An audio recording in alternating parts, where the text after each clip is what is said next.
gaano nga ba kalakas ang prime na Hiruzen Sarutobi? So isa to sa pinakamalaking katanungan sa buong Naruto verse. Sinasabi kasi na etong si Hiruzen ang pinakamalakas na Hokage among sa 4 Kages during ng prime niya sa early Naruto series. So totoo ba na mas malakas nga siya kumpara sa kanila Hashirama at Tobirama during ng prime niya? Well, generally speaking, naaabot ng isang ninja yung buong lakas niya o ang prime niya sa edad na 28 hanggang 35 years old.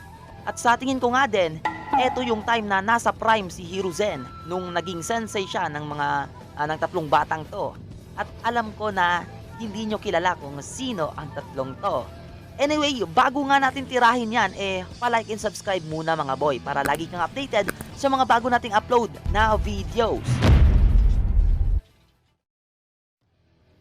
Hiruzen Sarutobi, aka God of Shinobi, aka The Professor.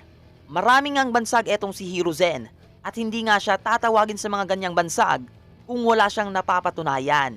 Imagine guys, sa edad na 69 ay nagagawa niyang sabayan si Orochimaru na former student niya at nasa prime na si Orochimaru sa time na to. Nagawa niyang matalo ang Edo Tensei na Hashirama at Tobirama although hindi nasa full power ang mga to. Pero consider natin na malakas pa din ang first at second Hokage na Edo Tensei kasi mga former Kage to. At kahit pa nga ni-revive lang sila, yung mga jutsu at taijutsu na pinakita nila ay mga high caliber. Tulad ng mga high caliber water style jutsu na ginamit dito ni Tobirama. Kaya niya gumawa ng ganyan kalakas na water style kahit walang water source sa paligid. At ang deep forest emergence ni Hashirama, isa itong forbidden jutsu.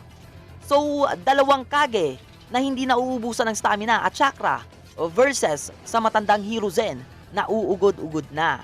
Pero, kahit nga na ganyan, nagawa pa din ni Hiruzen na masil at talunin sila. So kahit nga hindi napatay ni Hiruzen si Orochimaru, nagawa niya naman masil yung kamay nito bago siya nabawian ng buhay. Sinigurado niya talaga na hindi na muling makakagamit pa ng ninjutsu etong si Orochimaru. So nang bumalik na nga si Orochimaru at Kabuto sa hideout nila, galit na galit si Orochimaru sa ginawa ni Hiruzen na pagsil sa kamay niya. Sabi pa dito ni Kabuto na alam nilang una pa lang, hindi nga daw magiging madali ang paglaban sa kay Hiruzen. Alam nila na yung nakaharap nila ay ang kinikilalang strongest leader ng 5 great nation. Ibig sabihin lang yan guys, during sa time na to, mas malakas pa si Hiruzen sa kay Lord Onoki at 4th Raikage A. Pinakilala nga din ni Iruka sa mga academy students si Hiruzen. Sinabi niya na si Hiruzen ang pinakamalakas na Hokage among sa 4 Hokages. At tinatawag nga siyang The Professor. Sabi pa nga dito ni Hiruzen na wag daw gamitin yung past tense na was. Kasi despite sa edad niya, kiniklaim niya pa din na mas malakas nga siya kesa sa mga naunang Hokage. During rooftop battle sa kay Orochimaru, 3 versus 1 yan, nagtaka nga si Orochimaru kung bakit hindi siya gumagamit ng Kage Bunshin. Gayong alam niya na 3 ang kalaban niya.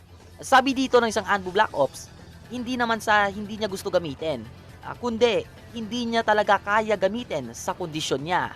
Mas limit na kasi yung chakra reserves niya kumpara noong sa prime niya pa. Remember guys, during 4th Great Ninja War, gamit ang Kage Bunshin, pinigilan niya ang atake ng Guru Yamato ni Tobi. Sabay niyang nirelease ang 5 basic chakra nature. At hindi lang yan, dahil kaparehang jutsu ng Goro Yamato ang ginamit niya para totally ma-counterbalance ang atake. So dahil Edo Tensei siya, nagagawa niya yan dahil unlimited nga yung chakra niya. Just like noong sa prime niya pa guys, noong mataas pa ang chakra reserves niya, kaya niya din gamitin ng sabay lahat ng 5 basic elements. Anyway, during QB attack naman sa Konoha, mga 57 years old na si Hiruzen sa time na to. So medyo hindi na nga siya sa prime niya. Pero nagawa pa din niyang paatrasin ang QB gamit ng adamantine staff form ni Enma. Para sa akin lang guys opinion ko lang. Kung nasa battlefield sila malayo sa Konoha, tapos nasa prime pa niya si Hiruzen, malaki yung chance na matalo niya ang QB nang siya at si Monkey King Enma lang. Possible na gamitin niya lahat ng jutsu na alam niya. Kung hindi nyo alam guys lahat ng jutsu na nag-e-exist sa Konoha, alam ni Hiruzen, maliban sa mga bloodline limit na jutsu. Anyway, sinasabi nga din sa databook na sa murang edad mas talented nga si Hiruzen compare sa kay Tobirama. Pero hindi naman ibig sabihin niya na mas malakas siya.